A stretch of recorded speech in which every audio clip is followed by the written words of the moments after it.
Cover letter to the Clerk of the Supreme Court, date October 22, 2025 to the Honorable Clerk of the Supreme Court of the United States, 1 First Street, Northeast Washington, D.C. 20543.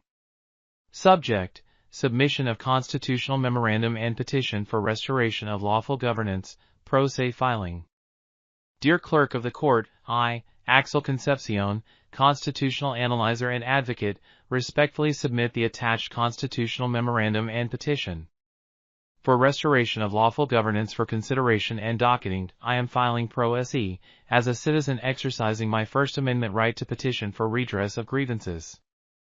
This memorandum presents constitutional concerns regarding 1. The corporate structure of the United States since 1871.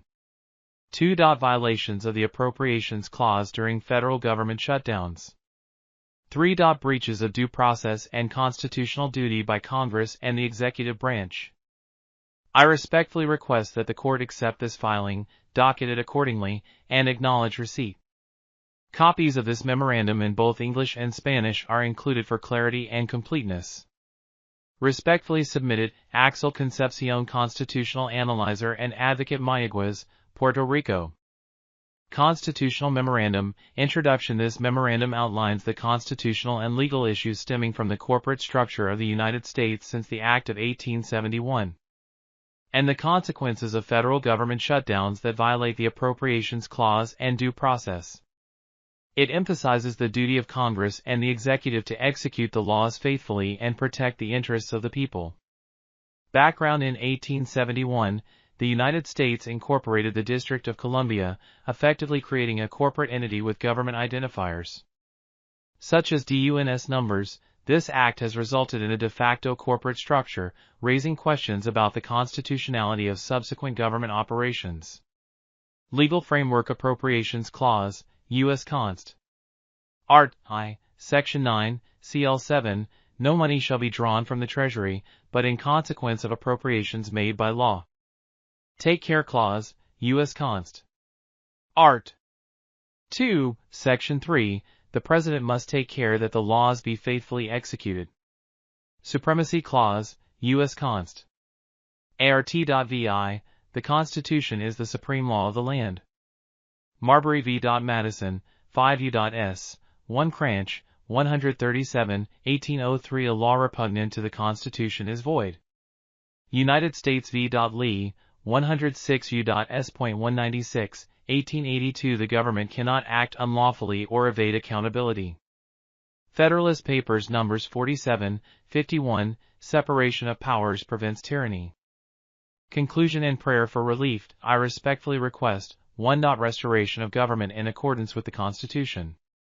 2. Public accountability for fiscal mismanagement. 3. Affirmation that all acts contrary to the Constitution are null and void. 4. Reparation to us, the people of Puerto Rico, pay the sum of $30 billion USD for we the people of the Republic of the United States and for we the people of Puerto Rico, total $60 billion, for their violations, by their acts and omissions of rights, due process, the Constitution, damages to each person, and indirect or hidden damages. This is another way to stake from we the people. Payable immediately. 5. Reorganize the legal system from the ground up, reform the courts, appoint people and create systems so that no branch of the so-called government interferes with, changes, or alters what is established so that due process is never violated again. Nor does it overrule or assume jurisdiction. 6.